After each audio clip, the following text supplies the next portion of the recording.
Good evening everyone. आप सभी का स्वागत है इस बजट के पहले सेशन में। नमस्कार दोस्तों। अंकिता, अमित, प्रीति, आयुषी, प्रीति, ओम, पुनीत। नमस्कार प्रीति, अक्षय, रंजीता, सोनाली, अंजलि, सभी का स्वागत है। तो आज के सेशन में हम लोग बजट को डिस्कस करेंगे कि जो हमारा 2021 और 22 में जो बजट भारत सरकार के द्वारा पेश किया गया है उस पे हम लोग आज चर्चा करेंगे। हाँ, बजट का प्रस्तुत करेंगे आज हम लोग। 1 फरवरी को हमारे वित्त मंत्री द्वारा प्रस्तुत किया गया था, है ना। एक एक एक फरवरी को करा गया था और हम लोग क्या कर रहे हैं, हम लोग आज अन अकेडमी पर डिस्कस कर रहे हैं। Good evening Puneet. स्पेशल है अंजुलि, स्पेशल क्लास है, ये स्पेशल क्लास है। तो 2 मिनट का समय रखते हैं ताकि बच्चे जुड़ जाएं अपने साथ साथ, उसके बाद सेशन को स्टार्ट करते हैं आज का। तब तक आप लोग कमेंट कर दीजिए, कोई डाउट वगैरह, किसी प्रकार का कोई डाउट हो तो कमेंट कर सकते हैं।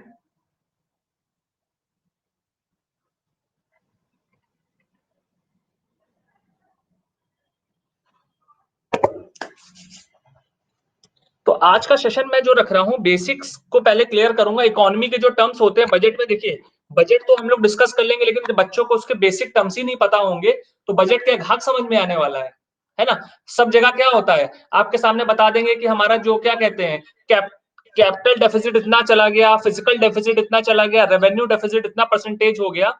लेकिन जब तक हमें रेवेन्यू डेफिसिट, फिजिकल डेफिसिट, इनका मूल अर्थ ही नहीं पता होगा तो हम लोग क्या कैसे पढ़ पाएंगे इसको। यस और नो। तो आज की क्लास में हम लोग पहले, सबसे पहले इन बेसिक चीजों को डिस्कस करेंगे और उसके बाद हम लोग चलेंगे। ठीक है, तो चलो एक नॉर्मल सा डिस्कशन करते हैं कि सबसे पहले हमारे पॉलिटी में, इंडियन पॉलिटी की या गवर्नेंस की बात करें, भारत की जो राज व्यवस्था की बात करें, उसमें हमारा बजट का जिक्र सबसे पहला कहां आता है। बजट नाम का कोई शब्द हमारी जो राज व्यवस्था है यानी कि पॉलिटी है भारत की, या फिर हमारा कॉन्स्टिट्यूशन या संविधान है, उसमें बजट का कहीं जिक्र आता है? कितने लोग कहते हैं नहीं आता है, नहीं आता है, नहीं आता है? चलो पोल करा लेते हैं, कितने लोग कहते हैं आता है और कितने लोग कह रहे हैं नहीं आता है।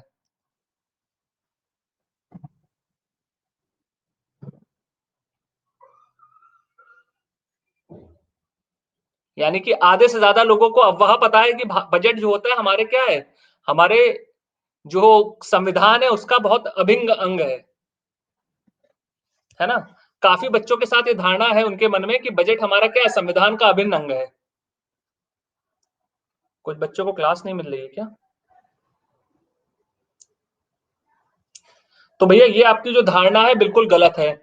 तो बजट में, बजट के लिए हमारे संविधान में कौन सा शब्द का इस्तेमाल किया गया है? क्वेश्चन अक्षय ये था। अच्छा वेट कर दे, चलो। क्वेश्चन हमारा क्या कहता है कि हमारा जो संविधान है यानी कि हमारा जो कॉन्स्टिट्यूशन है, उसमें बजट शब्द का इस्तेमाल है कि नहीं है। तो इसका सही आंसर है कि बजट जैसा कोई शब्द ही हमारे अर्थव्यवस्था में या फिर कहीं पर भी जिक्र ही नहीं है। ठीक।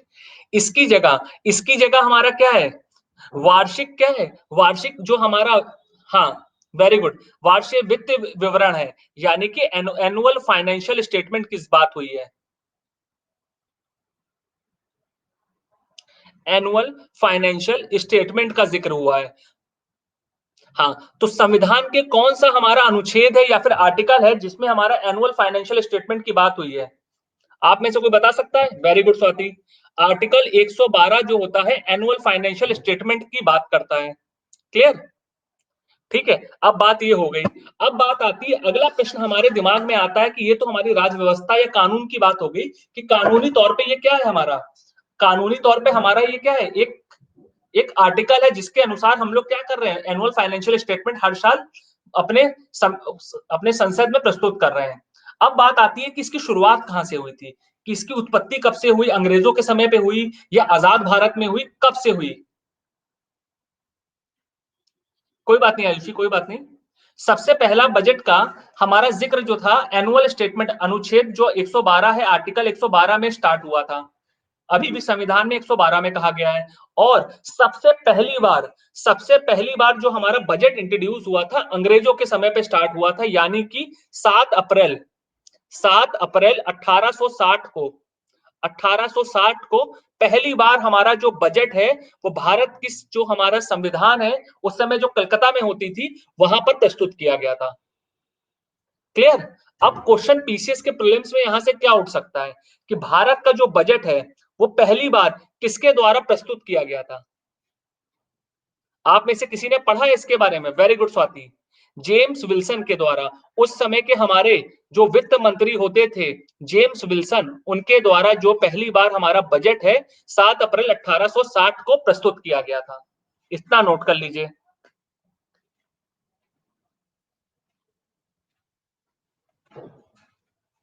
क्लियर है? कहां सर? मतलब जो भारत का हमारा क्या था उस समय आपने देखा होगा जब आपने रिफॉर्म्स पढ़े होंगे। हाँ, है ना, उस समय की जब रिफॉर्म्स पढ़े होंगे आपने देखा होगा government of India act 1935, Morley Minto reform, है ना, मॉन्टेक चेम्सफोर्ड रिफॉर्म या फिर काउंसिल ऑफ इंडियन एक्ट, तो आपने इन सब के बारे में जब पढ़ा होगा तो 1860 में पहली बार बजट हमारा जो था सबसे पहली बार हमारा क्या हुआ था, प्रस्तुत किया गया था। कलकत्ता का मतलब क्या है कि उस समय जो हमारी सरकार होती थी, पार्लियामेंट तो हमारी देश में दिल्ली कैपिटल कब शिफ्ट हुई थी? सॉरी, आपने हिस्ट्री में पढ़ा होगा भारत की जो राजधानी थी पहले क्या होती थी, कलकत्ता होती थी। 1911 में हमारी शिफ्ट हुई थी। Very good. तो उससे पहले जो हमारे भारत की जो राजधानी थी वो क्या थी, कोलकाता थी कि नहीं थी? सॉरी, हमारी उस समय की राजधानी क्या थी, कोलकाता। तो कोलकाता में जब हमारे वाइसरॉय बैठते थे तो उनके सामने पहली बार जो बजट था जेम्स विल्सन के द्वारा प्रस्तुत किया गया था 7 अप्रैल 1860 को। जय हिंद पीयूष। और उसके बाद आजाद भारत में कब प्रस्तुत हुआ था? हमारा इंडिपेंडेंट इंडिया में 26 नवंबर, वेरी गुड स्वाति, 26 नवंबर 1947 को प्रस्तुत किया गया था। किसके द्वारा? उस समय हमारे वित्त मंत्री कौन थे, कोई बता सकता है? हाँ, चेट्टी जी, आर के एस चेट्टी। आर के एस चेट्टी के द्वारा भारत का पहला स्वतंत्रता के बाद भारत का पहला जो हमारा जो एनुअल फाइनेंशियल स्टेटमेंट या बजट है उसको प्रस्तुत किया गया था। क्लियर है? सभी को क्लियर है? इसमें कोई डाउट किसी प्रकार का? ठीक।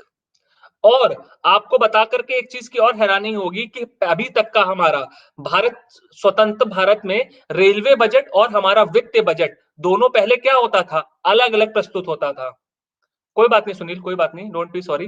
ठीक है, हमारे आजाद भारत में रेलवे बजट हो गया चाहे आपका नॉर्मल बजट हो गया, जैसे हमारा बजट होता था, दोनों क्या होते थे, अलग अलग प्रस्तुत होते थे। लेकिन लेकिन हमारा 2016 के बाद 2017 से रेलवे बजट और इन दोनों को क्या कर दिया गया, आपस में मर्ज कर दिया गया, आपस में मर्ज कर दिया गया। क्लियर? ये लिखा हुआ है अमित, फाइनेंस मिनिस्टर, मैंने शॉर्ट में आपको वित्त मंत्री का लिखा है, फाइनेंस मिनिस्टर का। क्लियर? तो 1947 से लेकर के रेलवे बजट आपका 2017 तक का क्या था, मर्ज था। और 2017 में क्या हो गया, रेलवे बजट और वित्त आपका नॉर्मल बजट क्या हो गया, एक साथ चलने लगा। गुड इवनिंग श्री, गुड नमस्कार संयुक्त। क्लियर है? इतना समझ में आया सभी को? फर्स्ट स्लाइड दिखा दें, चलिए एक बार देख लीजिए। 2016 में तक साथ में आया था, है ना, 2016 में क्या हुआ था, साथ में आया था, और 2017 में पहली बार क्या हुआ था, एक साथ प्रेजेंट हुआ था हमारा। क्लियर है? 92 ईयर्स का लगभग क्या था, क्या बता दिया हमने, हमने तो काफी काफी चीजें बता दी श्री। ठीक है, अभी हम लोग बेसिक कवर कर रहे हैं कि भारत में बजट का इतिहास कब से है, कब हमारा बजट पहली बार प्रस्तुत हुआ था, किसके द्वारा पहली बार, अंग्रेजों के द्वारा प्रस्तुत किया गया था। तो वो 7 अप्रैल 1860 को जेम्स विल्सन के द्वारा किया गया था। और भारत में, आजाद भारत में सबसे पहली बार जो था 26 नवंबर 1947 को आर के एस चेट्टी, जो उस समय के हमारे वित्त मंत्री थे, उनके द्वारा प्रस्तुत किया गया था। नमस्कार महेंद्र। फर्स्ट टाइम आपका अलग हुआ था 2016 में, 16 तक क्या आया था, 2016 तक क्या आया था, एक साथ आता था, उसके बाद आपका क्या हुआ था, 2017 में मर्ज हो गया था। ठीक है, अब हमारा क्या आता है, एक साथ आता है। ठीक, चलिए, अब बात करते हैं, देखिए बजट में हमारे कई भारी-भारी शब्द इस्तेमाल किए जाते हैं अर्थव्यवस्था के। तो आज का सेशन हम लोग बिल्कुल बेसिक करेंगे, इकोनॉमी का बिल्कुल बेसिक करेंगे, जिसमें हमारे क्या है, बजट कितने पार्ट में डिवाइड किया जाता है, किस हेड में क्या-क्या चीज़ें आती हैं, उसको डिस्कस करेंगे और नेक्स्ट क्लास में हम लोग क्या करेंगे, इस बार के जो आंकड़े आए हैं, किस हेड के क्या-क्या आंकड़े आए हैं, ये देखेंगे। क्लियर? बात समझ में आई? तो मैंने सिर्फ 2 सेशन रखे हैं, ज़्यादा बड़ा सेशन नहीं रखा है क्योंकि इतना बड़ा डिटेल का डॉक्यूमेंट होता है, उसको उसकी औकात से ज़्यादा नहीं पढ़ना चाहिए, है ना? जैसा कि मैं हमेशा कहता हूँ, हर सब्जेक्ट की, हर एक रिपोर्ट की, हर एक चीज़ का एक अपनी औकात होती है कि अगर उससे औकात से ज़्यादा उसको वेटेज दोगे, तो बाकी एग्ज़ाम में क्या होगा? आपका बंटाधार हो जाएगा। क्योंकि बजट से अगर क्वेश्चन आएगा भी आएगा, तो प्रीलिम्स में मैक्सिमम 1 क्वेश्चन आ जाएगा। प्रीलिम्स में आपका मैक्सिमम 1 क्वेश्चन या 2 क्वेश्चन आ जाएँगे और ज़्यादा से ज़्यादा क्या होगा, मेंस में आपका 1 आंसर के लिए आ जाएगा। तो अगर आपने थोड़ी-सी चीज़ें समझी हुई हैं, तो आप इसको ईज़िली एक आंसर को करके चले जाओगे। बेटा हिंदी में तो बात कर रहे हैं महेंद्र। ठीक है, हाँ। एक्वर्ड कमिटी के टाइम पे हमारा क्या हुआ था? हाँ, एक्वर्ड कमिटी बिल्कुल अमित 1994 में एक्वर्ड कमिटी ने इनको अलग करने की सिफारिश करी थी। जैसा मैंने बताया ना कि 92 साल के बाद 92 साल 2016 में क्या हुआ था? फिर से एक एक में मर्ज हो गए थे ये। क्लियर है? वो मैंने आपको बताया ना 92 इयर्स की प्रथा वापस हमारी क्या हो गई थी? यहाँ पे फिर चुन ली गई थी। ठीक है? चलो। अब देखो, बजट जो होता है हमारा, बजट कितने पार्ट में हम डिवाइड कर सकते हैं? कोई बता सकता है? जिन्होंने मेरी इकोनॉमी की प्लस पे क्लास करी है, उसमें जब मैंने बजट पढ़ाया था तो आपको बताया था। 3 पार्ट में कौन-कौन सा रेखा? कौन-कौन से 3 पार्ट में? देखते हैं थोड़ा एक तरह से एक आपका वर्बल टेस्ट ले लेते हैं, देखते हैं कितने लोगों को पता है। बजट को हमने कितने पार्ट में डिवाइड कराया था? 3 पार्ट, 3 पार्ट। कौन-कौन से 3 पार्ट हैं?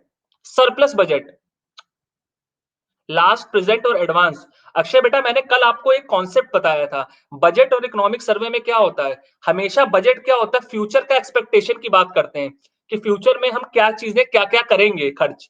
और इकोनॉमिक सर्वे होता है वो पिछले 3 चीजों का होता है, लास्ट, प्रेजेंट और एडवांस का। तो वो हमारा इकोनॉमिक सर्वे होता है, नॉट बजट। ठीक है? Very good. हाँ, रिसिप्ट और एक्सपेंडिचर। चलो कोई बात नहीं। रिसिप्ट और एक्सपेंडिचर नहीं, मैंने आपको बताया था क्या, 2 चीजें बताई थी। हमारे पास खर्च करते हैं अगर हम एक नॉर्मल एग्जांपल से समझते हैं। बजट का मतलब क्या होता है? हमारा घर का लेखा जोखा। तो मान लो अगर मैं कुछ भी चीजें अपने घर पे खर्च कर रहा हूं, तो मैं हमेशा 2 चीजों पे खर्च कर सकता हूं। या तो अपने लिए क्या बनाऊंगा, कैपिटल बनाऊंगा, यानी कि अपने लिए साम्राज्य या फिर जो कैपिटल है पूंजी को इकट्ठा करूंगा, है ना? या तो मैं अपने लिए पूंजी इकट्ठा करूंगा, या तो मैं क्या करूंगा, या तो मैं अपने अपने खर्चों पे, एक्सपेंडिचर पे खर्चा करूंगा, यानी कि जो मेरे क्या है, खाना है, खाना पीना घूमना और हमारा क्या है, मकान वगैरह के खर्च पे करूंगा। ये सोनू, अगर मैं आपको कहूं कि आपको अपना घर चलाना है, घर खर्च करना है, तो आप क्या कर सकते हो? अपने रोजमर्रा के जीवन के लिए खर्च करोगे, मूवी चले जाओगे, या फिर क्या करोगे, अपने लिए मकान खरीदोगे या कार खरीदोगे या फिर कोई एसेट क्रिएट करोगे, है ना? तो ऐसे ही हमारी सरकार भी क्या करती है, हमेशा 2 जगह खर्च करती है और 2 जगह में ही हमारा बजट क्लासिफाई होता है। पहला होता है हमारा रेवेन्यू बजट और दूसरा क्या होता है, कैपिटल बजट। रेवेन्यू का मतलब क्या हुआ, राजस्व, और कैपिटल का मतलब क्या हुआ, आपकी पूंजी। रेवेन्यू बजट और यहां पे क्या हो गया, कैपिटल बजट, यानी कि पूंजी आपकी, यानी कि आपने अपनी पूंजी को क्या कर रहे हैं, इन्वेस्ट कर रहे हैं कहीं। यानी कि अगर आपको, हाँ नोट डाउन कर लीजिए श्री, अगर आपको समझ में आ रहा है तो वेल एंड गुड, लेकिन इसको अगर आप डायग्राम बना लोगे तो इकोनॉमी में आपका नोट्स एक तरह से प्रिपेयर्ड हो जाएगा बजट का। प्लस पे तो मैंने करवाया ही है ये सब चीजें, लेकिन बजट पढ़ाने से पहले मैंने सोचा एक बैकग्राउंड बता दूं बच्चों को, जो स्पेशल के बच्चे हैं उनको पता लगे कि प्लस में कितना डिटेल में हम लोग चीजों को मेरी इकोनॉमी की क्लासेस में कवर कर रहे हैं। ठीक है, चलो। तो यानी कि ये क्या हो गया, हमारा रेवेन्यू का मतलब क्या हो गया, हमारा राजस्व।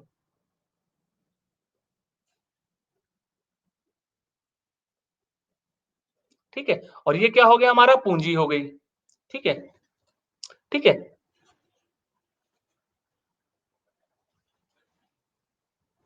ठीक है, राजस्व हो गया और यहाँ पे क्या हो गई, पूंजी हो गई हमारी। तो अगर आपने देखा होगा किसी भी देश में या किसी भी लोग अगर कोई खर्च करता है, तो अगर हम पुराने डायग्राम पे आए, तो अगर आपने खाने पे या फिर अपने घर को किराए पे चलाने में या बिजली में कोई खर्चा किया है या कभी ये रिटर्न आएगा? बताइए। अगर आपके पास अगर आप अपने होटल में खाना खाने जा रहे हैं, मूवी देखने जा रहे हैं या कहीं भी जा रहे हैं, तो वो चीज़ कभी रिटर्न आती है? नहीं आती है। यानी कि ये क्या होता है? एकल हमारा क्या होता है? एकल खर्चा होता है, यानी कि एक तरफ़ा खर्चा होता है। यानी कि वन वे ट्रांज़ैक्शन होता है हमेशा। येस और नो? यानी कि अगर हम सिनेमा का टिकट लेकर के चले गए, तो वो हमारे ₹500 चले गए, बर्बाद हो गए, हमें वापस नहीं मिलना है, ठीक? और वहीं अगर हमने 1 करोड़ रुपए या 50 लाख रुपए अपने क्या हुआ, कोई मकान में या फ्लैट बनाने में लगा दिया, तो इसमें क्या होगा? जब वो किराया पे हमारा उठाएगा, तो हमें क्या मिलेगा? उसका किराया मिलेगा कि नहीं मिलेगा? येस और नो? आज अगर हमने मकान बनाया है या आज हमने कोई प्रॉपर्टी खरीदी है, तो उससे हम फ्यूचर में क्या कर सकते हैं? इनकम मिलेगा। तो ये जो खर्च होता है, टू वे होता है हमारा, यानी कि दो तरफ़ा होता है। भले ही आज हम खर्च कर रहे हों, कल हमारे लिए एसेट होगा।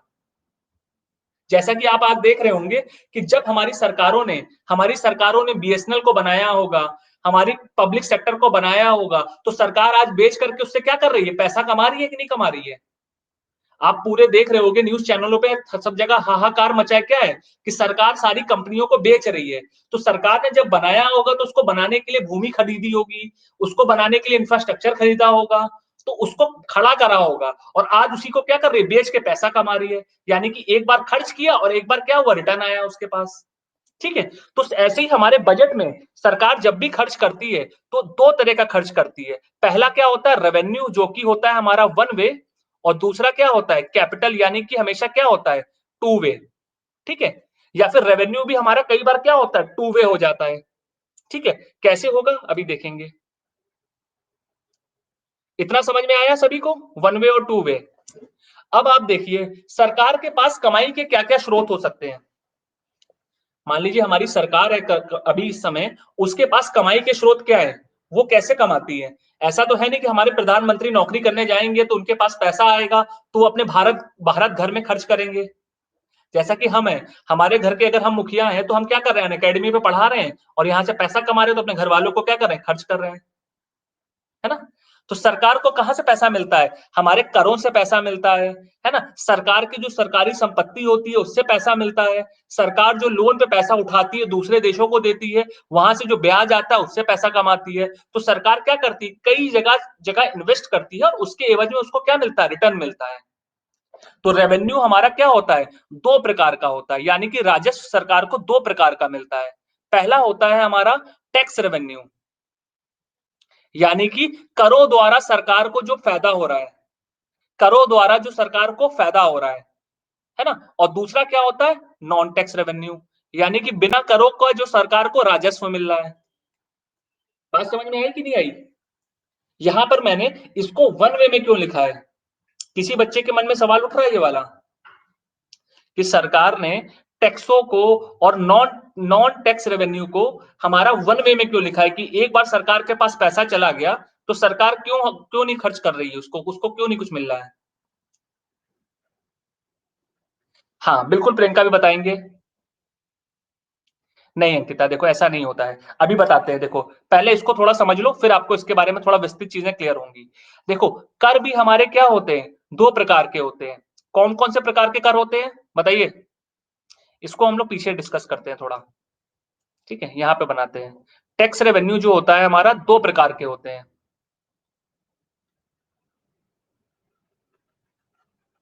Very good. पहला होता है हमारा डायरेक्ट टैक्स, यानी कि प्रत्यक्ष कर। जैसे कि हमारा इनकम टैक्स हो गया, हमारा कॉर्पोरेट टैक्स हो गया, ये सब क्या है? हमारा डायरेक्ट यानी प्रत्यक्ष कर है। और दूसरा क्या होता है? इनडायरेक्ट टैक्स होता है, यानी कि अप्रत्यक्ष कर होता है। जैसे कि जीएसटी, वैट, एक्साइज ड्यूटी, ये सब क्या हो गया? अप्रत्यक्ष कर हो गया। क्लियर?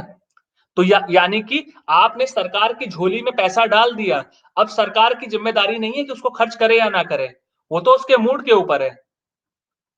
बात समझ में आएगी? देखिए, अगर मान लीजिए आपने सरकार को 18% जीएसटी दे दिया, तो सरकार का अगर मन है, तो सरकार क्या करेगी? कोई स्कीम लॉन्च करेगी और इस कर का क्या करेगी? सही तरह का इस्तेमाल करके देश में पैसा वापस लगाएगी।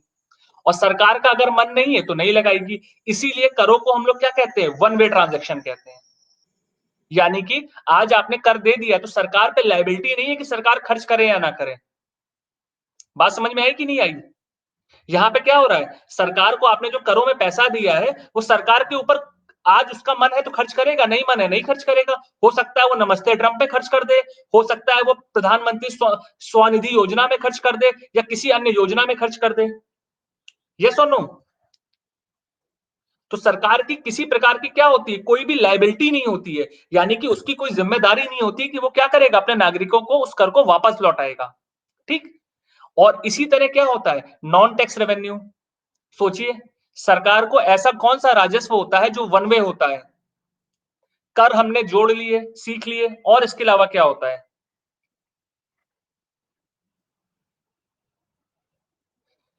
अब मैंने क टैक्स रेवेन्यू यानी कि कर से जो राजस्व होता है केंद्र सरकार को, उसकी चर्चा कर ली। अब नॉन टैक्स रेवेन्यू आपके दिमाग में कुछ ऐसा आ रहा है जहाँ पे सरकार को कुछ इनकम का स्रोत बनना हो? कोई बता सकता है? ऐसा कोई स्रोत आपके नज़र में है कि जहाँ पर आपका नॉन टैक्स रेवेन्यू आ रहा हो? टैक्स हर तरह के क्या हो गए हैं? प्रियंका लोन कैसे हो जाएगा?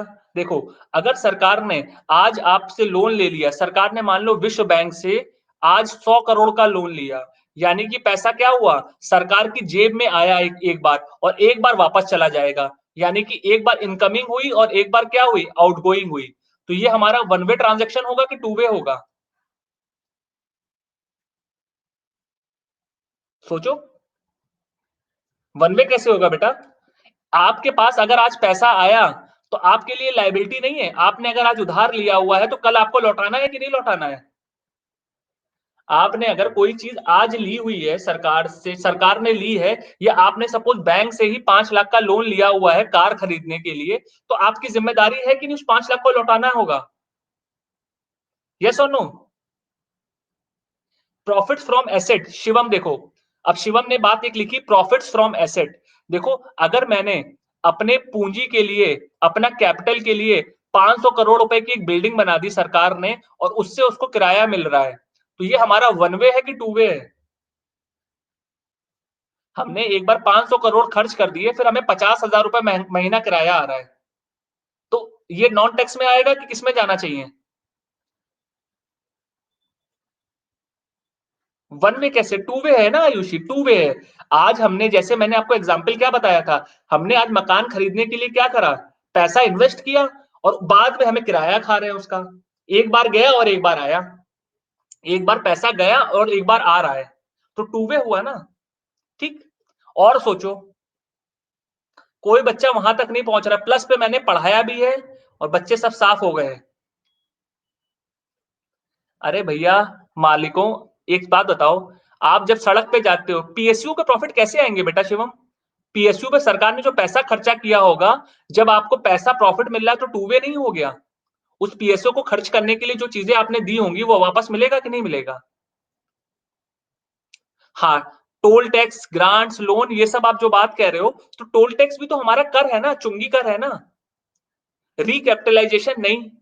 हाँ, वेरी गुड संध्या।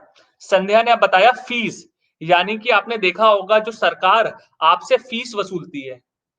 वेरी गुड रेखा। फाइन और पेनल्टी, आप जब बिना हेलमेट के रोडों पे चलते हो, तो आपका जो क्या है, पुलिस वाला जब चालान काटता है तो उससे आप जो सरकार को पैसा देते हो, सरकार का राजस्व होता है कि नहीं होता है? यस और नो? आप जब बिना हेलमेट के रोड पे जाते हो तो चालान कटता है या नहीं कटता है? तो वो कोई कर है आपका। जब आप गलती करोगे सरकार आपसे क्या वसूली कर लेगी। तो वो सरकार का क्या है, नॉन टैक्स रेवेन्यू। हाँ, फीस पे आते हैं, बिल्कुल आते हैं। हाँ, गिफ्ट्स और ग्रांट्स हो गए, यानी कि कई बार आपने देखा होगा किसी कोई देश का जो हमारा कोई देश से भारत सरकार को गिफ्ट मिलते हैं या ग्रांट्स मिलते हैं। ग्रांट्स का मतलब क्या हुआ? जो आपको एक तरह से आपको हमने पैसा दे दिया और दे करके भूल गए। हाँ, कोर्ट की पेनल्टी हो गई, बिल्कुल सही आयुषी। लोन का इंटरेस्ट नहीं, लोन का इंटरेस्ट नहीं, ठीक है? तो ये सब हमारे क्या है, नॉन टैक्स रेवेन्यू हो गए हमारे। क्लियर? यानी कि आपने इस पे कभी खर्च किया ही नहीं था और आपके पास पैसा आ रहा है, इनकमिंग आ रही है। क्या आपको आप बताइए, सरकार ने कभी इनकम टैक्स को वसूलने के लिए कोई कहीं कभी खर्चा किया? आप देखो सरकार ने एक बार जीएसटी का कानून खर्चा बना दिया तो उसका जो हमारा क्या रिटर्न हमेशा आता जा रहा है कि नहीं आता जा रहा है। और हेलमेट हेलमेट आप बिना पहने घूम रहे हो तो पैसा आ रहा है कि नहीं आ रहा है सरकार के पास। क्लियर। तो ये सब आपका क्या आ जाएगा, ये सब आपका आ जाएगा नॉन टैक्स रेवेन्यू में। बात समझ में आई। चलो बहुत बढ़िया। इसके बाद देखिए हमारा आता है कैपिटल बजट, यानी कि जो पूंजी के लिए सरकार बजट निर्धारित करती है या बजट बनता है। ठीक। इसमें हमारे दो हेड होते हैं। पहला होता है हमारा हमारा होता है कैपिटल रिसिप्ट, यानी कि पूंजी के लिए जो आपके पास पैसा आ रहा है। और आपका दूसरा होता है कैपिटल रिसिप्ट। हाँ, बाइक पे 5 लोग बैठ के जा रहे हैं। गिफ्ट्स एंड ग्रांट्स आपका देखिए श्री, आपने आपने कई बार देखा होगा कि भारत सरकार क्या करती है। जैसे भारत है, भारत ने नेपाल को क्या करा, 50 करोड़ रुपए की अनुदान दे दिया राशि। अनुदान का मतलब क्या हुआ, ग्रांट देना।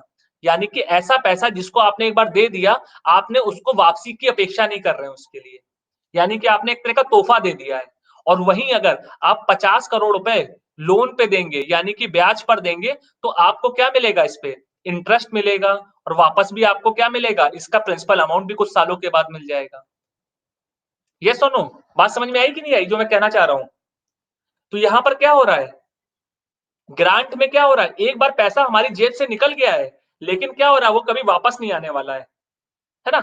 यहां पर अगर ग्रांट हमने दे दी तो एक तरफा हुआ, वापस नहीं आ रहा है। लेकिन लोन क्या है, तभी मैंने यहां देखिए गिफ्ट्स लिखा है ना। आप लोगों के परिवार वाले या दोस्त दोस्त आपको जब गिफ्ट देते होंगे तो रिटर्न में आपको कुछ नहीं मिलता होगा, है ना। आप उनको रिटर्न में कुछ देते हो, नहीं देते हो। और कहीं आपने उधार ले लिया, उधार ले लिया तो आपको ब्याज भी देना और मूलधन भी देनी है। अच्छा, कोक मिलती है। क्लियर। तो ये सब चीजें आपकी क्या होती हैं, ये आपका वन वे ट्रैफिक होता है, एक तरफा एकल आपका क्या होता है, ट्रैफिक होता है रोड का। ठीक है। चलो बहुत बढ़िया। अब देखो, अब देखो आते हैं कैपिटल बजट पे। यहां पर देखो सरकार के पास दो रास्ते यहां पर भी होते हैं। ये मैंने हरे कलर से दर्शाया है।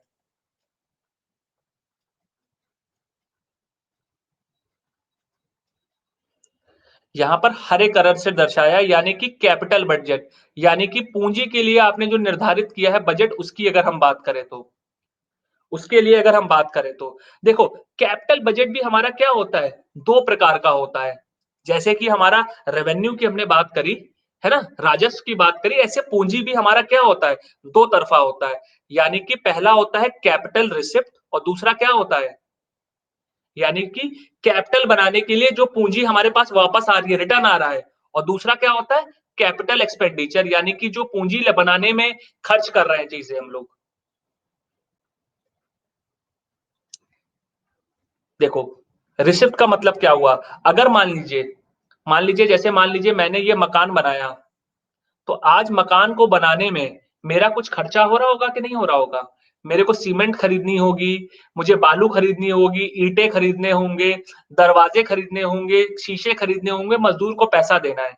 तो आज मुझे इस कैपिटल को बनाने के लिए कुछ ना कुछ व्यय करना है कि नहीं करना है, कुछ ना कुछ एक्सपेंडिचर करना होगा कि नहीं करना होगा। और जब ये मकान मेरा लल्लन टॉप बन के तैयार हो जाएगा, दरवाजा रवाजा लग जाएगा, तो इससे मुझे क्या मिलेगा, इससे मुझे राजस्व मिलना शुरू हो जाएगा कि नहीं मिलने लग जाएगा, रिसिप्ट मिलना शुरू हो जाएगा कि नहीं होने लग जाएगा, किराया आना शुरू हो जाएगा कि नहीं हो जाएगा। तो यही बस इसको मोटे मोटे चीजों में आप समझ सकते हो कि जब भी हम अपनी प्रॉपर्टी को, कोई भी देश अपनी एसेट को क्रिएशन करने के लिए जो खर्च करता है, वो सारी चीजें हमारी किसमें जाती हैं, कैपिटल एक्सपेंडिचर में, यानी कि पूंजी व्यय में जाती हैं। और इससे जो आमदनी होती है, इससे जो आमदनी होती है, जो इससे प्रॉफिट मिलता है, वो कहां जाएगा, कैपिटल रिसिप्ट में जाएगा। यानी कि यहां पे आप क्या कर रहे हो, इन्वेस्टमेंट कर रहे हो, इन्वेस्टमेंट कर रहे हो, और यहां पे क्या मिल रहा है, आपको रिटर्न मिल रहा है। क्या चीज, वो तो सर वो तो रेवेन्यू रिसिप्ट और कैपिटल रिसिप्ट है। रेवेन्यू रिसिप्ट और कैपिटल रिसिप्ट का मतलब क्या हुआ, देखो रेवेन्यू का मतलब राजस्व हुआ ना, तो राजस्व आपका क्या होता है, करों से राजस्व बनता है ना। जो चीज आपके नियम है, और ये क्या है, इन्वेस्टमेंट हो रहा है ना आपका। प्रणाम शिवांगी, बात समझिएगा। रेवेन्यू क्या होता है, रेवेन्यू आपको कानूनन आप उसको वसूल रहे हैं। आपका जो रेवेन्यू आ रहा है, रेवेन्यू किससे आ रहा है? जो आपने रूल्स बनाए हैं, नियम बनाए हैं, उससे आ रहा है। और जो कैपिटल पे जो रिसिप्ट आ रही है, वो आपकी संपत्ति के द्वारा आ रही है। और संपत्ति आपके क्या है? एसेट्स हैं आपके। बात समझ में आई अर्चना की नहीं आई? अगर आप एक चीज सोचो, अगर मैंने अगर मैंने कोई नियम बना रखा है कि अगर आपने कानून तोड़ा है, तो आपके पास राजस्व आना है। तो ये जो पैसा है, आपका कभी भी क्या होता है? फिक्स नहीं होता है तभी। तभी आप देखो, नॉन टैक्स रेवेन्यू पे सरकार कभी क्या कर सकती है? क्लास का अच्छा नोटिफिकेशन नहीं आया क्या? अच्छा, अच्छा, आनंद सर की क्लास से वापस आ गए। नहीं, मैंने लिंक शेयर किया था क्लास का, लिंक मैंने शेयर किया था आप लोगों के साथ साझा किया था। हाँ, तो अगर आप ये चीज़ देखो, है ना? यहाँ पर अगर आपसे मैं बात कर रहा हूँ, आप यहाँ पे ये चीज़ देखो कि यहाँ पर क्या हो रहा है? ये चीज़ कोई फिक्स है क्या? कि आपका सरकार ने पहले अनुमान लगा सकती है क्या कि आपके इस बार हमारे क्या है 5 लाख लोगों के चालान कटेंगे? सरकार ऐसे कैसे लगा सकती है कि हमको हो सकता है यूएसए वाले इनाम दे देंगे? या फिर हमारे पास अगर हमने यूपीएससी का एग्जाम का फॉर्म निकाला है, तो हमारे पास 10 लाख अभ्यर्थी क्या है फॉर्म भर देंगे। ये सब क्या है? एंटीसिपेशन हम कर नहीं सकते ना। तो ये वैल्यू क्या रहती है हमारी? नॉन फिक्स रहती है। और जो हमारी पूंजी होती है, यानी कि कैपिटल होता है, उसका हम कैलकुलेट कर सकते हैं ना। अगर मान लीजिए मैंने अपना ये घर को 20,000 रुपए भाड़े पे चढ़ा दिया है, 20,000 रुपए भाड़े पे चढ़ा दिया है, तो मुझे पता है अगर 12 महीने ये किराए पे उठा रहेगा, तो मुझे 2,40,000 रुपए तो ऐसे ही मिल जाएंगे। यस और नो? यहां पर क्या हो रहा है? कैपिटल पे मैं क्या कर रहा हूं? हमेशा अपना कैलकुलेट करके चल रहा हूं ना कि मेरे पास पूंजी कितनी आनी है। यस और नो? बस, तो ये हमारा अंतर होता है। तभी आप देखते हो, कभी भी आप देखना, जब हम लोग बजट के आंकड़े पढ़ेंगे, तो आप यही देखोगे। इसीलिए मैं आपको ये पढ़ा रहा हूं, इसलिए ताकि आपको वहां पे आंकड़ों में जब मैं समझाऊं तो कंफ्यूजन ना हो। तो जब आप आंकड़े देखोगे, तो सरकार का आपका साल दर साल इसमें क्या होगा? ऊपर नीचे उतार चढ़ाव आ रहा होगा। और यहां पर क्या होगा? आपकी एक स्थिर लाइन चल रही होगी। बात समझ में आई? यहाँ पे लाइन क्या होगी? अप्रोक्सीमेटली इतना ज्यादा वेरिएशन नहीं होगा पिछले साल के गत वर्षों में, जितना कि यहां पर हो रहा होगा। कोई बच्चा ऐसा है जिसको अभी भी ऊपर से गई ये बात? मैं एक देसी एग्जांपल में बताऊं नहीं तो। कोई बच्चा है जैसे किसी के ऊपर से बाउंसर जा रही हो कि इसमें उतार चढ़ाव क्यों हो रहा है और ये हमारा स्टेट कैसे रहेगा? बिल्कुल, बिल्कुल बात सही। चलो अंकिता बताते हैं, देसी भाषा में समझते हैं। चलो ये वाली बात भी यहाँ पे क्लियर कर देंगे। देखो, शालू शालू देखो, मान लो जनवरी 2020 की मैं बात करूं, पिछले एक साल की बात करूं। मान लो कोई भी व्यक्ति क्या हो रहा है, 50,000 रुपए महीना की सैलरी पे वर्क कर रहा है। तो आप क्या करोगे? जनवरी में आप एस्टिमेट कर लोगे कि आपकी इनकम कितनी हो रही है? 6 लाख रुपए साल की हो जाएगी। 6 लाख रुपीज साल की हो जाएगी। ठीक। और 6 लाख रुपए की अगर आप इनकम दे रही हो, तो सरकार को आपको जो नई कर की नीतियां है, लगभग 5% आपको क्या देना पड़ेगा? इनकम टैक्स देना पड़ेगा। यस और नो? है ना? यही तो है हमारा इनकम टैक्स का, हमारा स्लैब क्या है? 5% का ही है। तो आपको लगभग 30,000 रुपए कर देना पड़ेगा। अब मान लीजिए मार्च में क्या आ गया? कोविड लॉकडाउन आ गया, आपकी नौकरी चली गई। अब बताइए, तो जो आप सरकार को 30,000 का एस्टिमेट था, वो कितना मिलेगा कि गायब हो जाएगा? तो जो कर होते हैं वो कई फैक्टर्स पे डिपेंड करते हैं। तभी देखिए उतार चढ़ाव क्यों हो रहा है? अर्थव्यवस्था अगर अच्छी चल रही है, तो कर हमारे क्या हो रहे हैं? ऊपर जाएंगे। और अर्थव्यवस्था खराब चल रही है, यानी बेरोजगारी बढ़ रही है, तो कर का कलेक्शन क्या होगा? कम होगा। क्योंकि क्या है, जब लोगों की नौकरी नहीं होगी, तो इनकम टैक्स क्या है? वो घंटा जमा करेंगे। जब वो उनके पास नौकरी नहीं होगी, तो इनकम टैक्स वो घंटा जमा करेंगे। और जब उनके पास नौकरी नहीं होगी, तो वो बाजार में क्या फोन खरीदने जाएंगे, रेस्टोरेंट में खाना खाने जाएंगे? क्या जीएसटी कलेक्शन होगा हमारा? वो भी नहीं होगा। बात समझ में आई कि नहीं आई? तभी क्या हो रहा है, उसमें उतार चढ़ाव बहुत ज्यादा आ रहे हैं। उतार चढ़ाव बहुत ज्यादा आ रहे हैं।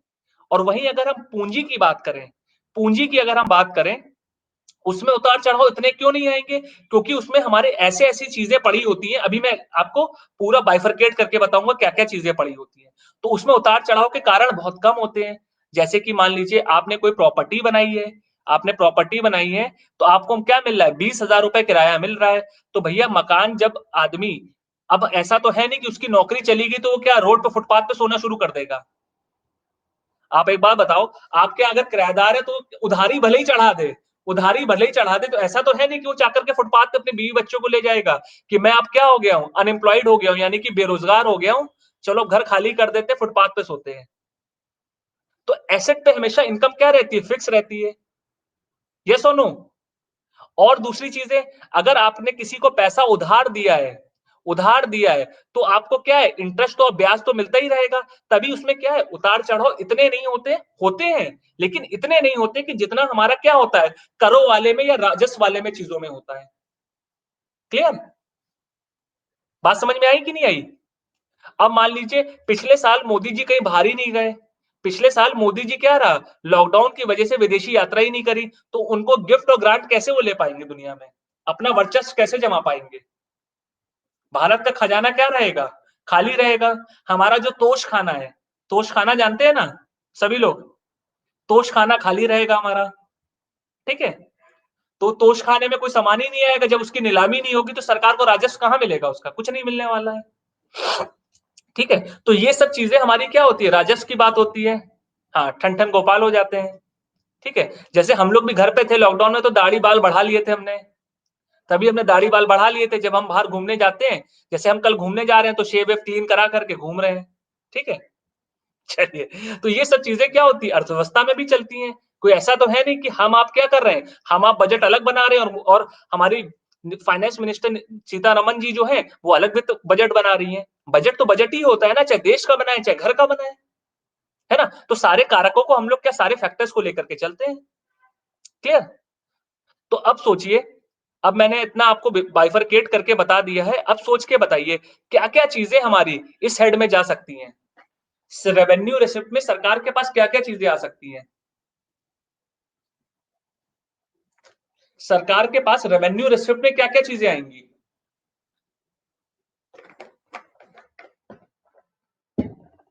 जो सरकार के पास राजस्व आ रहा है, उसमें हमारा क्या आ रहा है, सोचिए।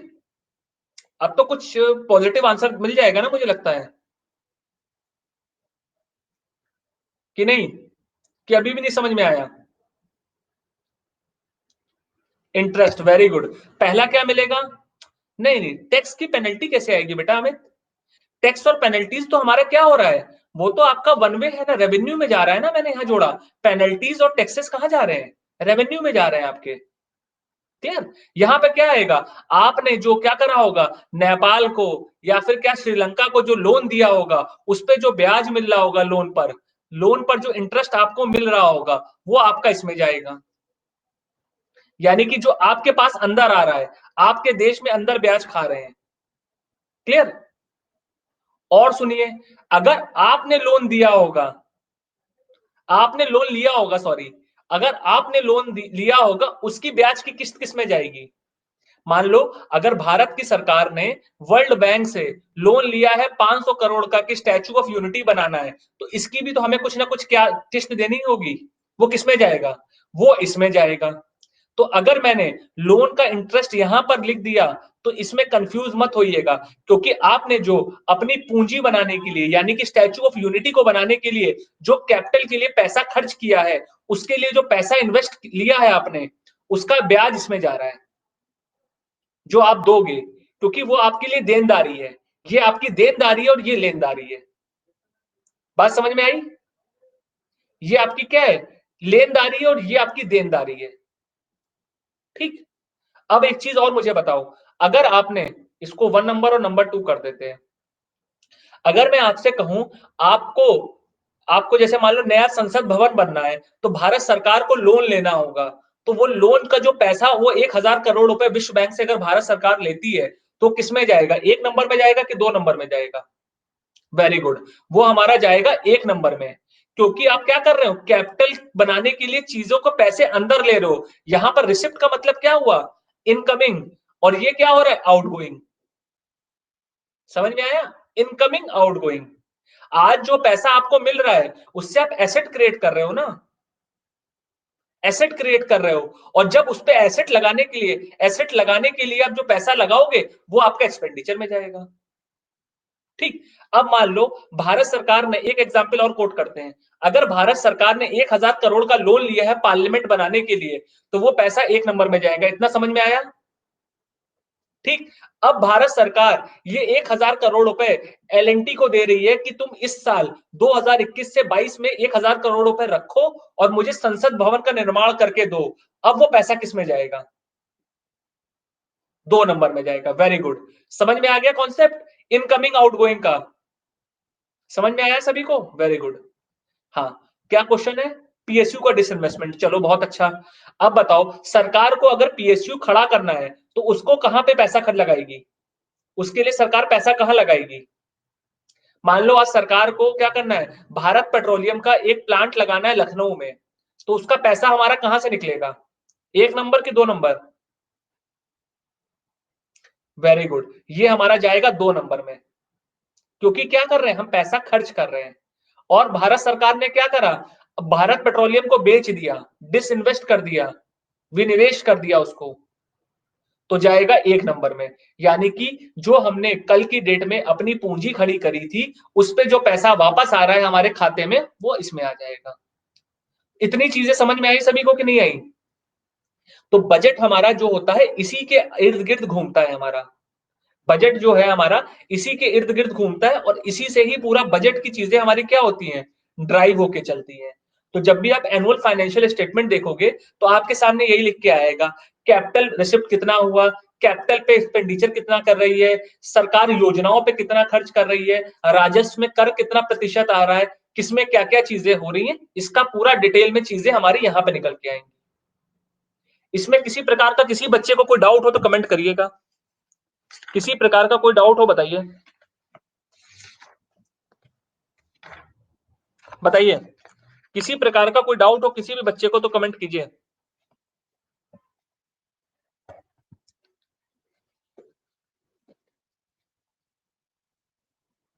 बताइए।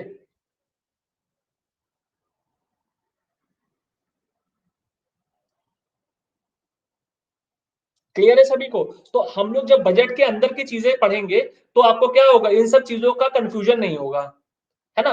तभी आपको क्या होगा, किसी इन सब चीजों का वो नहीं होगा, क्योंकि आपके सामने ये टर्म क्या आएंगे, revenue expenditure, revenue receipt, capital expenditure, capital except, है ना? तो ये सब चीजें हम लोग यहां से पढ़ेंगे। ठीक है। अब आता है इसके अलावा कुछ हमारे पास क्या आते हैं, डेफिसिट्स के टर्म यूज होते हैं। किसी ने अगर बजट पढ़ा होगा तो सबसे पहला हमारा क्या लिख करके आता है, फिजिकल डेफिसिट लिख करके आता है। यानी कि फिजिकल डेफिसिट का मतलब क्या हुआ, राजकोषीय घाटा। राजकोषीय घाटा क्या मतलब होता है इसका, कोई बता सकता है?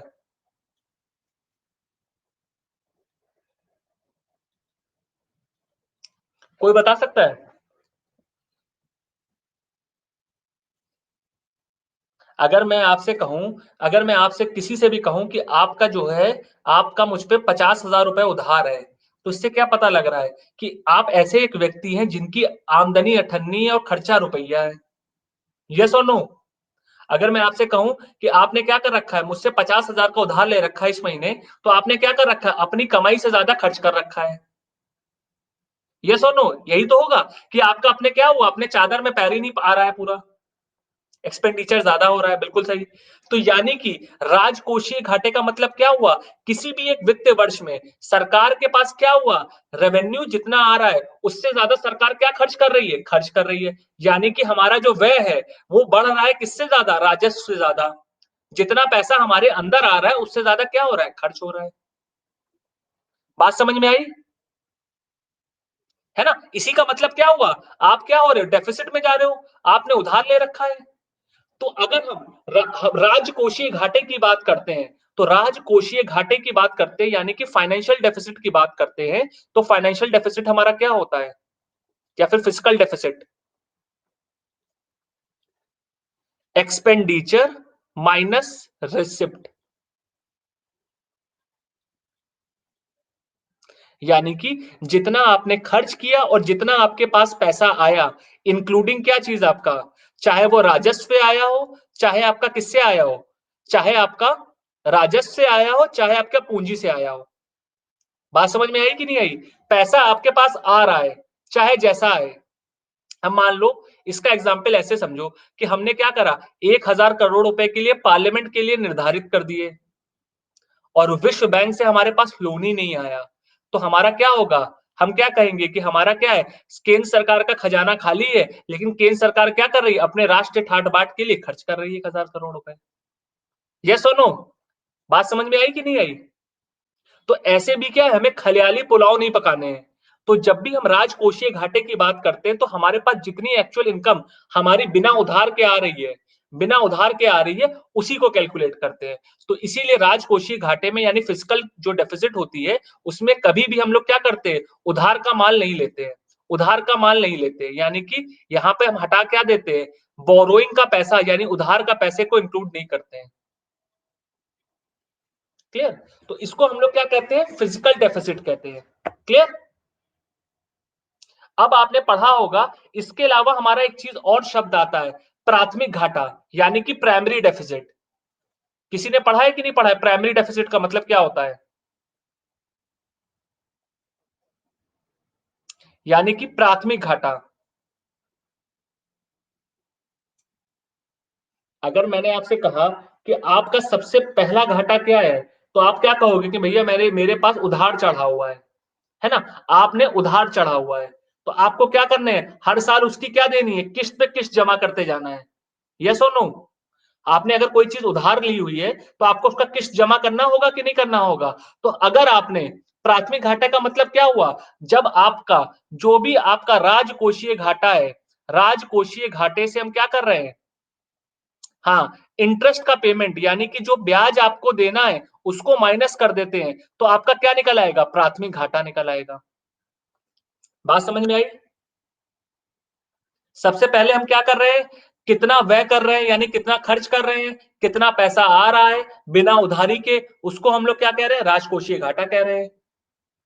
क्लियर? राजकोषीय घाटा कह रहे हैं। प्राइमरी डेफिसिट क्या हुई, जब हमने ब्याज को भी घटा दिया, अपने घाटे से ब्याज को भी घटा दिया, तो हमारे क्या निकल आई, प्राइमरी डेफिसिट निकल आई। कोई डाउट किसी प्रकार का इसमें किसी बच्चे को? क्लियर है सभी को? क्योंकि अब जब ये हम लोग टर्म यूज करेंगे, तब मैं यहाँ पे वहां पे इसकी डेफिनेशन नहीं बताऊंगा। इसीलिए मैंने बजट को 2 सेशन में इसीलिए रखा है, 5-6 सेशन में नहीं खींचा है, इसीलिए क्योंकि इससे क्या रहेगा, आज फाउंडेशन जब बन जाएगा, तो नेक्स्ट क्लास में हम लोग डेटा लेकर के जब आएंगे, तो आपके दिमाग में तुरंत पिक्चर क्लियर हो जाएगी। वरना अगर मैं आज मैं बोल देता कि भारत का जो प्राथमिक घाटा है, वो हमारा 5000 करोड़ पे चल रहा है, तो आधे से ज्यादा बच्चे क्या कहते, सर अभी तो 10 मिनट पहले आपने बताया राजकोषीय घाटा, अब आप बता रहे प्राथमिक घाटा, दोनों में क्या अंतर हो गया, है ना? अगर आपके सामने एनुअल बजट स्टेटमेंट में रख दूं और कहूं वहां पे क्या है, फिजिकल डेफिसिट हमारी 5000 करोड़ की है, यानी राजकोषीय घाटा 5000 करोड़ है, और प्राथमिक घाटा क्या है, 4000 करोड़ है, तो आप क्या कहोगे, भैया घाटा तो घाटा होता है, चाहे प्राथमिक हो चाहे कि हमारा राजकोषीय हो। क्या अंतर है? अब समझ में आया? As an UP PCS aspirant आपको इसके बीच का डिफरेंस पता होना चाहिए, है ना? आप कोई एसआई की और लेखपाल की तैयारी नहीं कर रहे हो, आप यूपी पीसीएस की कर रहे हो। कल की डेट में जब आप एसडीएम बनोगे और एसडीएम बन के जब आप आईएएस प्रमोट हो जाओगे, और हो सकता है कुछ लोग यूपीएससी भी निकाल लें, तो आप ही लोग क्या करोगे, वित्त मंत्रालय में जाकर के बजट के एनालिसिस करोगे, है ना? और आपको तभी ये मतलब नहीं पता होगा, तो आपके लिए घाटा घाटा है कि पान की गुमटी पे आदमी खड़ा होकर के बात कर रहा है कि हमारा क्या इस बार कोरोना में 5 लाख का नुकसान हो गया, 6 लाख का नुकसान हो गया। ठीक है? तो ये चीज पे नहीं जाना, हमें हमेशा क्या है, डेफिनेशन को और कॉन्सेप्ट को हमेशा क्लियर रखना है। अंजुलि देखो, घाटा हमारा क्या होता है, दो तरह का घाटा मैंने अभी तक आपसे डिस्कस किया।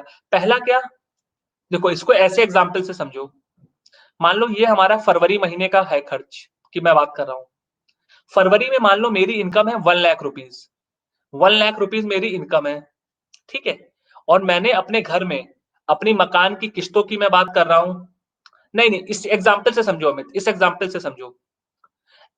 मान लो एक 1 लाख रुपए है, ठीक है? आईफोन नहीं लेना है बेटा, अभी बहुत कुछ खर्चे है ना, जिम्मेदारी है।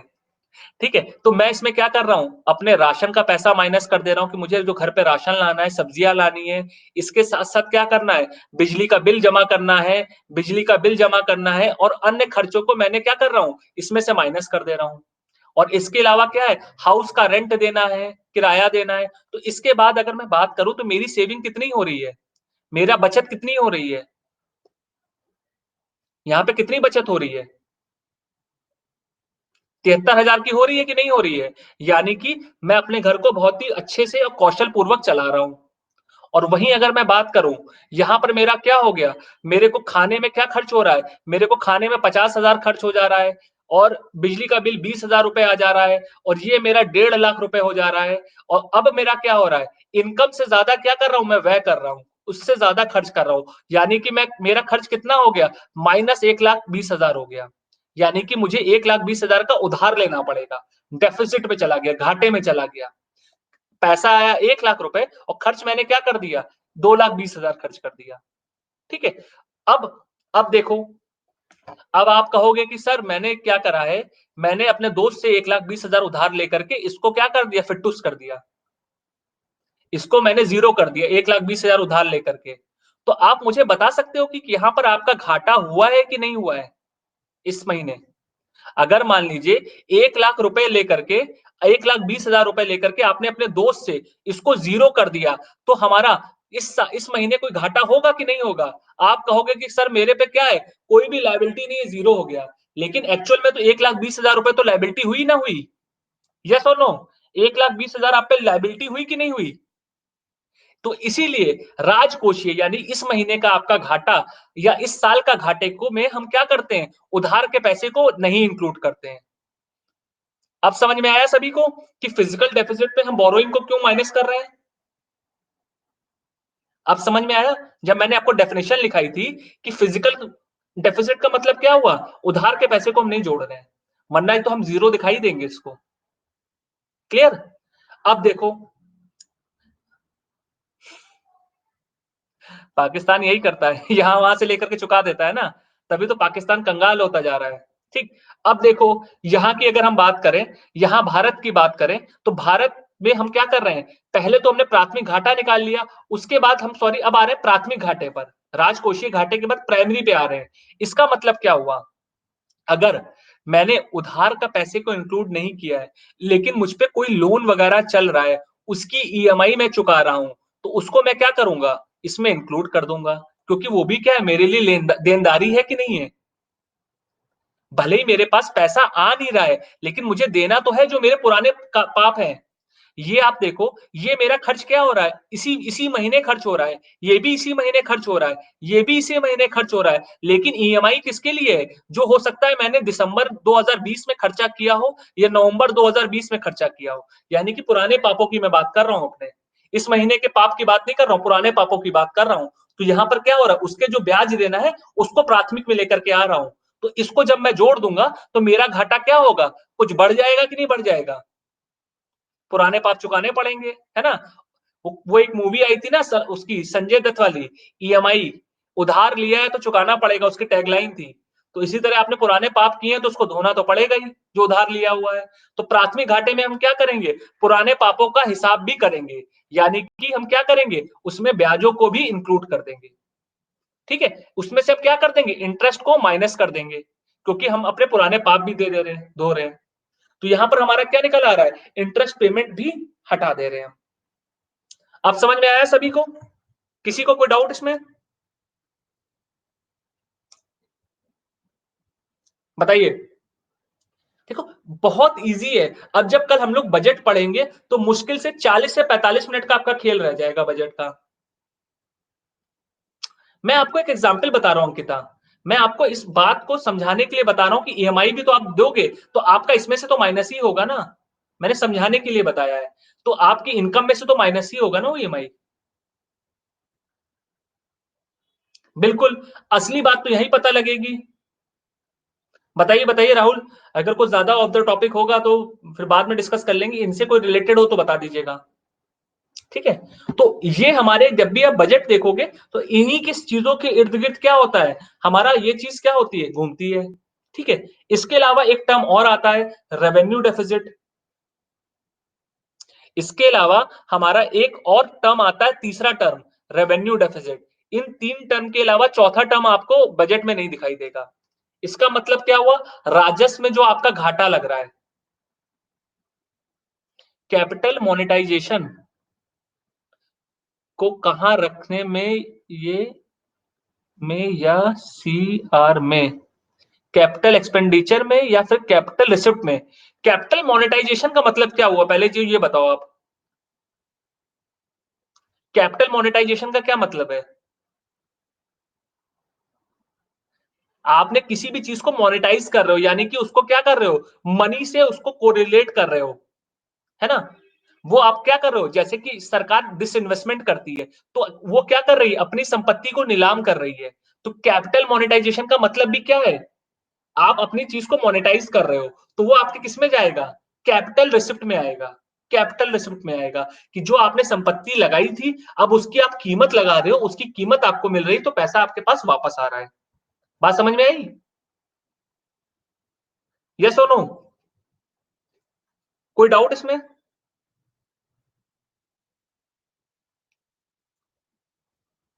हाँ, कैप एक्सपेंडिचर में कैसे होगा, कैपिटल मोनेटाइज आप कर रहे हो, किसी भी चीज की आप क्या निकाल रहे हो, आर्थिक वैल्यू निकाल रहे हो ना, तो पैसा आपको मिलेगा ना।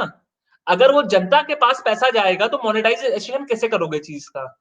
अगर मैं कहूं कि मैंने इस क्लास को मोनेटाइज कर दिया है, जैसे यूट्यूब पे आप देखते होगे यूट्यूबर्स के चैनल क्या होते हैं, मोनेटाइज होते हैं। तो इसका मतलब क्या होता है, उनके चैनल पे जब एड चलता है तो उनको क्या मिलता है, रेवेन्यू मिलता है कि नहीं मिलता है? तो ऐसी सरकारी संपत्ति यानी आपकी कोई भी चीजें क्या होती हैं, उसको आप मोनेटाइज जब करते हो तो उसके एवज में आपको क्या मिलता है, पैसा मिलता है। बात समझ में आई कि नहीं आई जो मैं कहना चाह रहा हूं? सभी को, मतलब किसी बच्चे को कोई डाउट हो तो बताइए इसमें। मतलब अगर आप किसी भी चीज को मोनेटाइज कर रहे हो, उसको क्या कर रहे हो, मॉनिटरी वैल्यू पे उसको तोल रहे हो, तो उसके एवज में क्या मिलेगा, आपको पैसा मिलेगा कि नहीं मिलेगा? तो बस, तो वो हमारा क्या हो रहा है, मॉनेटरी वैल्यू पे एनालाइज हो रही चीजें। क्लियर? तो ये हमारा क्या है, वो है। ठीक। चलो अब आ जाते हैं रेवेन्यू डेफिसिट पे। तो रेवेन्यू डेफिसिट का आंसर शायद अमित ने दे दिया था, आई थिंक सही था आंसर वो, हाँ। रेवेन्यू से इनकम और रेवेन्यू पे एक्सपेंडिचर। अब कोई बच्चा बता सकता है यहां पर क्या बात हो रही है, रेवेन्यू इनकम और रेवेन्यू एक्सपेंडिचर। रेवेन्यू डेफिसिट का मतलब क्या हुआ, जो आपको रेवेन्यू पे एडिशनल खर्च कर रहे हो, उसको कहते हैं। ये नहीं होती है डेफिनेशन। नहीं नहीं नहीं, ये नहीं होती है डेफिनेशन। देखो समझो, आपने देखा होगा, सरकार सरकार कई बार क्या करती है, कई बार कुछ चालाक स्कीमें निकालती है। चालाक स्कीम का मतलब क्या हुआ, नहीं नहीं नहीं, रेवेन्यू एक्सपेंडिचर और रेवेन्यू रिसिप्ट नहीं होता है। ठीक है, इसका मतलब क्या होता है, सरकार ने अपने राजस्व के प्राप्ति के लिए, रेवेन्यू रिसिप्ट के लिए जो एडिशनल खर्चे कर रही है, यानी कि जो उपभोक्ताओं को अलग प्रकार का लालच दे रही है कि तुम ये करो, उससे तुम्हारी आय बढ़ेगी और तब हम तुमसे वसूलेंगे, तो उसको हम लोग कहते हैं रेवेन्यू डेफिसिट। बात समझिएगा कैसे। अब देखो, मान लो ई व्हीकल, हमारा कोई एक ई व्हीकल है, ठीक है, ई व्हीकल की कीमत है हमारी 1 लाख रुपए। तो हम आप क्या करेंगे, संकोच करेंगे खरीदने में, है ना? हम आप इसको खरीदने में संकोच करेंगे, तो सरकार क्या करेगी, सरकार कहेगी हम 5,000 रुपए की क्या दे दे रहे हैं, सब्सिडी दे दे रहे हैं, तुम जाओ बेटा ई व्हीकल खरीद लो। तो सरकार क्या करेगी, आपको तो ये 95,000 का पड़ेगा, उसके बाद आपसे क्या वसूलेगी, रोड टैक्स वसूलेगी, अन्य प्रकार के क्या करेगी, राजस्व वसूलेगी, है ना? रजिस्ट्रेशन चार्ज ये सब वसूलेगी, ग्रीन टैक्स ये वो वसूलेगी। तो ये क्या हो रहा है, ये जो कर है सरकार का क्या है, रेवेन्यू का पार्ट हुआ कि नहीं हुआ? यस और नो? तो ये हमारा क्या होता है, ये रेवेन्यू डेफिसिट कहलाता है। यानी कि सरकार के द्वारा अधिक या अतिरिक्त जो कर या फिर कोई खर्चा किया गया हो राजस्व को कलेक्ट करने के लिए, उसको हम लोग रेवेन्यू रिसिप्ट कहते हैं। ठीक है? और इसका एग्जाम्पल आप सोच के बता सकते हो कि सरकार ने हाल ही में कोई नई स्कीम लॉन्च करी हो, जो हमारा इसका एक जीता जागता नमूना है। बताइए, पिछले 2 3 4 5 सालों में कोई भी स्कीम लॉन्च करी हो हमारी सरकार के द्वारा, जो कि हमारा रेवेन्यू रिसिप्ट का पार्ट होना चाहिए।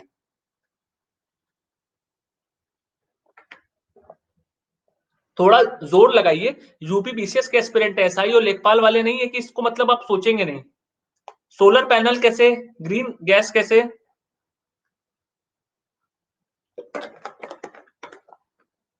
वेरी गुड प्रियंका, उज्ज्वला योजना, वेरी गुड। जनधन योजना नहीं कहेंगे, जनधन से कैसे होगा अमित, आपके पास बैंक खाता है और आपके पास क्या है, आप पैसा वहां जमा कर दे रहे हो, बल्कि आपको तो ब्याज मिल रहा है, जनधन में सरकार को क्या फायदा होना है? सरकार का जनधन योजना से क्या फायदा होना है, जीवन ज्योति से क्या फायदा होना है? सोलर पैनल में भी है, लेकिन अगर मैं सबसे मूलभूत की बात करूं तो मुद्रा योजना इसका जीता जागता एग्जाम्पल होगा कि नहीं होगा? जो मुद्रा योजना है, समझ में आया कि नहीं आया? कोई बच्चे कह रहे हैं कि सर ये योजना ही नहीं पता है हमको, आप मुद्रा योजना की कैसे बात कर लिए यहाँ पर? ऐसे कितने बच्चे हैं कि जो अब कह रहे हैं कि इसमें सरकार का कैसे फायदा होगा? आप एक बात बताओ, जब आपको शिशु शिशु लोन, आपको किशोर लोन सरकार जब प्रोवाइड करेगी तो आप क्या करोगे? इंटरप्रेन्योर बन जाओगे। इंटरप्रेन्योर बन जाओगे तो आप प्रॉफिट कमाओगे, तो प्रॉफिट कमाओगे तो आप क्या दोगे सरकार को? इनकम टैक्स दोगे। यस और नो? इनकम टैक्स दोगे। और आपने मान लो कोई ऐसी वस्तु बना दी तो इससे सरकार को क्या मिलेगा? जीएसटी कलेक्शन बढ़ेगा कि नहीं बढ़ेगा? तो आज सरकार जो 5,000 रुपए या 50,000 रुपए या 5 लाख रुपए या 10 लाख रुपए मुद्रा योजना में आपको कम ब्याज पे बांट रही है, तो सरकार का वो एक तरह से क्या है? रेवेन्यू डेफिसिट में जाएगा। रेवेन्यू डेफिसिट में जाएगा और वो सरकार के लिए आज बाहर है, लेकिन कल की डेट में वो एसेट बन के निकल के आएगा। उससे उसका जो राजस्व है, यानी कि अप्रत्यक्ष कर और प्रत्यक्ष कर दोनों में क्या होगी? वृद्धि होगी उसकी। बात समझ में आई कि नहीं आई? देखो ये सब डेप्थ कॉन्सेप्ट हैं, ये सब डेप्थ कॉन्सेप्ट है। जब आप इसको समझोगे ना तो इकोनॉमी के मेंस के आंसर भी आप अच्छे से बिल्डअप कर सकोगे। कि अगर आपको अर्थव्यवस्था सुधारनी हो तो आप क्या लिख सकते हो? टेक्निकल टर्म डालो हमेशा वहां पे कि सरकार को रेवेन्यू डेफिसिट को घटाना चाहिए कि बढ़ाना चाहिए। आप बताओ, अगर आपका एक अच्छा बजट है तो सरकार को रेवेन्यू डेफिसिट को बढ़ाना चाहिए कि घटाना चाहिए? सोच करके बताना।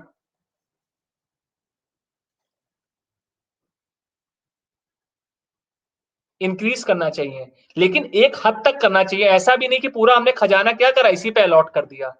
हमने अगर हम रेवेन्यू डेफिसिट बढ़ाएंगे तभी तो हमें क्या होगा? ज्यादा कर हम खींच पाएंगे लोगों से। पता लगा हमने यहाँ क्या करा? 50,000 करोड़ रुपए वितरण वितरण कर दिए इस वित्तीय वर्ष में रेवेन्यू डेफिसिट के नाम पे, और मिला क्या हमको? 5,000 करोड़ रुपए रिटर्न में। यानी कि इनकम टैक्स और जीएसटी में कलेक्शन इस खर्चे से आया सिर्फ कितना? 5,000 करोड़, 5,000 करोड़। तो हमारा ये फायदे का सौदा हुआ कि घाटे का हुआ? बात समझ में आई कि नहीं आई? घाटे का सौदा हो गया। और वहीं अगर सरकार ने 50,000 खर्च करके, 50,000 कर करके इससे क्या कर लिया? 5 लाख करोड़ रुपए कमा लिया, तो बहुत फायदे का सौदा हो जाएगा। कैलकुलेटेड रिस्क लेना है। क्लियर?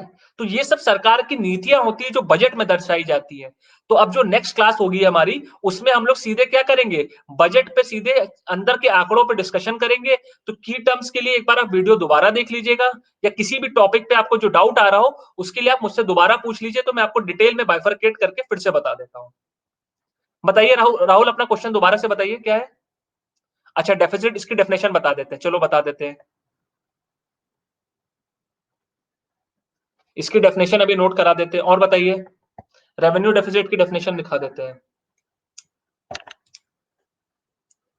एक मिनट रुकिए, मैं रिफ्रेश करता हूँ, जरा हैंग कर रहा है, एक मिनट रिफ्रेश कर दूं। तब तक आप लोग क्वेश्चन टाइप कर दीजिए, जो ओरली होगा मैं उसको तब तक आंसर कर दूंगा। मैंने रिफ्रेश किया है अभी। Sir, capital expenditure decreases in asset होता है ना, मतलब कैपिटल एक्सपेंडिचर डिक्रीज। मैं क्वेश्चन नहीं समझ पाया राहुल आपका। क्वेश्चन थोड़ा एलोबरेटिव फॉर्म में आप लिखोगे क्या?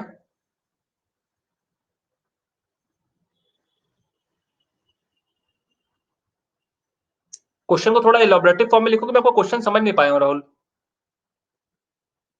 और किसी बच्चे का किसी प्रकार का कोई सवाल हो? हैंग कर रहा है यार ये बहुत ज्यादा।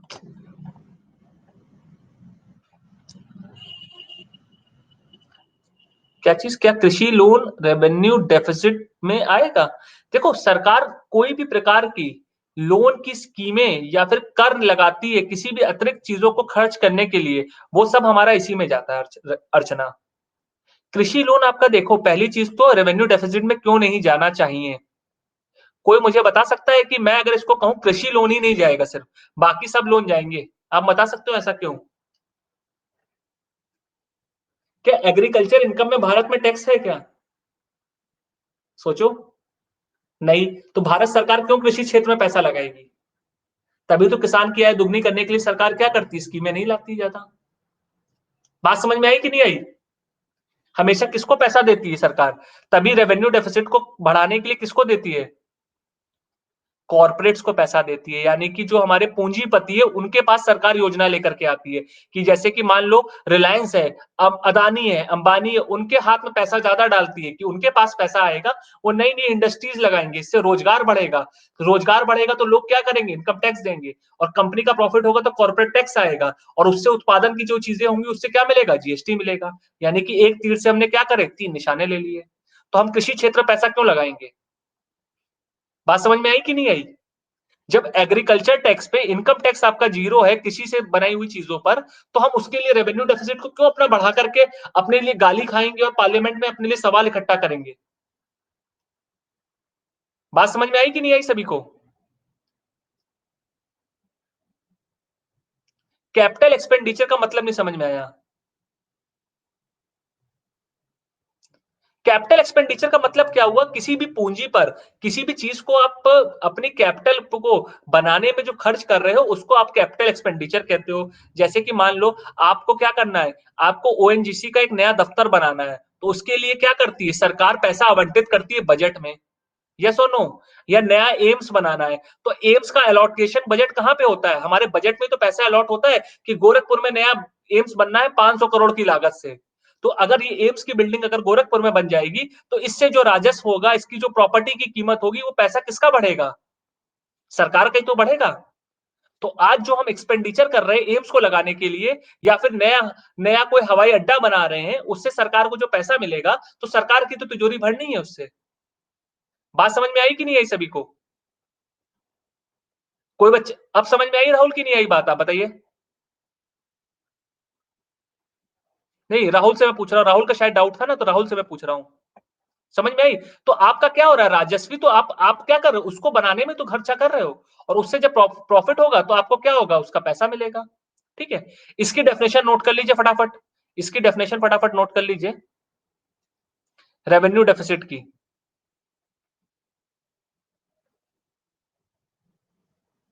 मतलब क्या हुआ? It is the additional expenditure. मैं भी इंग्लिश में लिख दे रहा हूं, फिर हिंदी में बता दूंगा।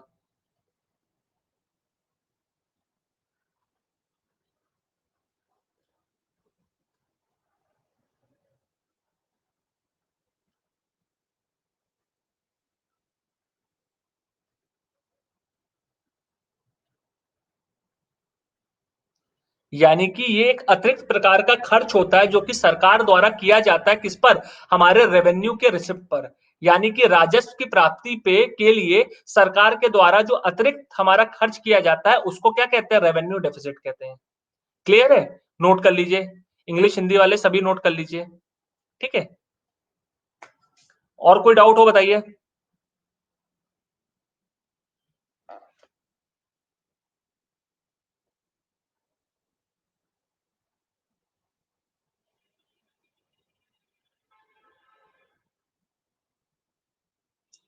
इसको नोट कर लीजिए।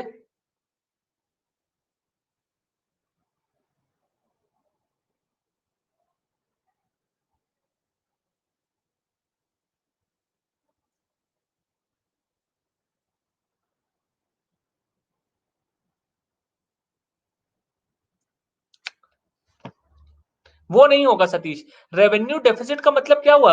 एक बात आप बताओ, रेवेन्यू एक्सपेंडिचर का मतलब क्या हुआ?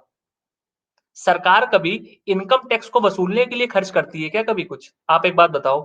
ये जीएसटी को वसूलने के लिए कुछ खर्च करती है? तो रेवेन्यू पे एक्सपेंडिचर आप क्या खर्च कर रहे हो मुझे बताओ? रेवेन्यू पे खर्च कर क्या कर रहे हो आप?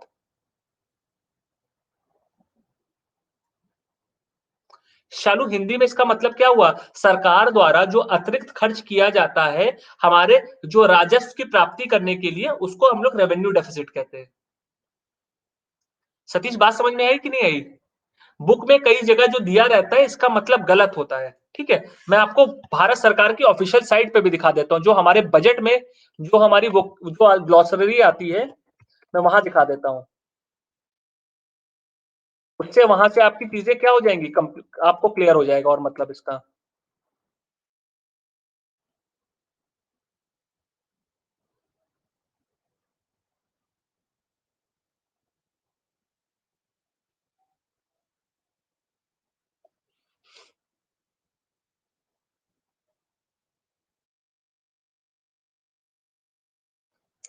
एक मिनट मुझे दिख नहीं रहा है अभी, रुको मिल जाए तो मैं दिखा देता हूँ, ठीक है। लेकिन जो सब जगह दिया रहता है डेफिसिट का मतलब ये नहीं हुआ कि आप कितना एक्सपेंडिचर कर रहे हो, कितना रिसिप्ट हो रहा है, तो वो रेवेन्यू डेफिनेशन की डेफिनेशन बिल्कुल भी नहीं होती है। जो इकोनॉमी की अच्छी किताब है, चाहे वो रमेश सिंह की आप बात कर लो, चाहे किसी की भी बात कर लो, उसमें इसकी एक्चुअल की डेफिनेशन क्या दी रहती है। एक टीचर ने पढ़ाया था अकेडमी में, मुझे मैं बता नहीं सकता हूँ इसके बारे में, लेकिन रेवेन्यू डेफिसिट का मतलब यही होता है कि जो एडिशनल खर्च हो रहा है, मैं आपको दिखा देता हूँ, रुको।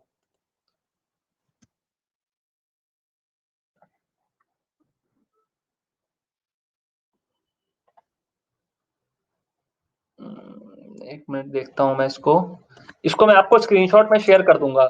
जो हमारी ऑफिशियल देखो सरकार की है, बाकी किसका क्या, कैसे क्या कौन कर रहा है, मैं उसके बारे में तो मैं इतना नहीं बता पाऊंगा दोस्त, है ना।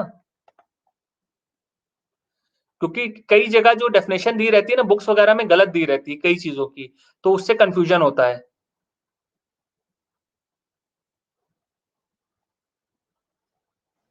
ठीक है, तो मैं शेयर कर दूंगा एक बार लिंक, मेरे को अभी मिल नहीं रहा है, मैं वरना मैं दिखा दूंगा ऑफिशियल साइट पे, पीडीएफ में पड़ा हुआ है, तो मैं उसको शेयर कर दूंगा आपके साथ। क्लियर है। और कोई डाउट हो बताइए। प्रभावी राजस्व घाटा क्या होता है, स्क्रीनशॉट भेजिएगा रंजीता, है ना। उसका स्क्रीनशॉट जरा शेयर कीजिएगा मेरे साथ। ठीक है। क्या चीज, कि revenue expenditure minus revenue receipt होता है। पता नहीं, मैंने जो ऑफिशियल वेबसाइट पे पढ़ा, मैं उसके बारे में बता रहा हूं कि सरकार द्वारा जो अतिरिक्त खर्च किया जाता है किसी भी राजस्व को प्राप्ति करने के लिए, उसको रेवेन्यू डेफिसिट कहते हैं। क्लियर है। मैं रुकिए देखता हूं, अगर मिलता है तो मैं आपको इसको क्लियर ही कर देता हूं। कहाँ गया।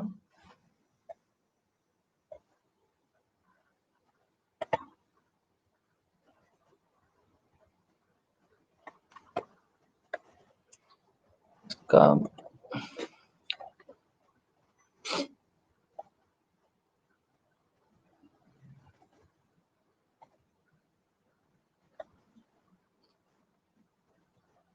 देखता हूं मैं भी, मेरे को मिलता है तो मैं आपको शेयर करता हूँ यार, मेरे को भी मिल भी नहीं रहा है इसका।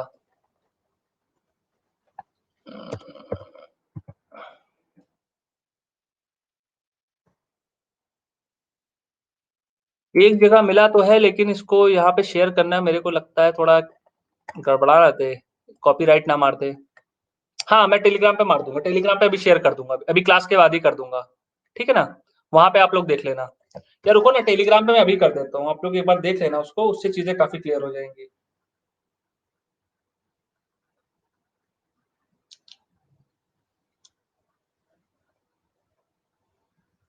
मैंने देखो शेयर किया, आप लोग में से जो भी है ग्रुप में एक बार देख लीजिएगा इसको, ठीक है। इसमें मैंने पॉइंट आउट करा, देख लीजिएगा एक बार। ठीक है, एक बार आप देख लीजिएगा। ठीक है, मैंने शेयर किया एक बार, सतीश आप देख लेना एक बार उसको बेटा। ठीक है,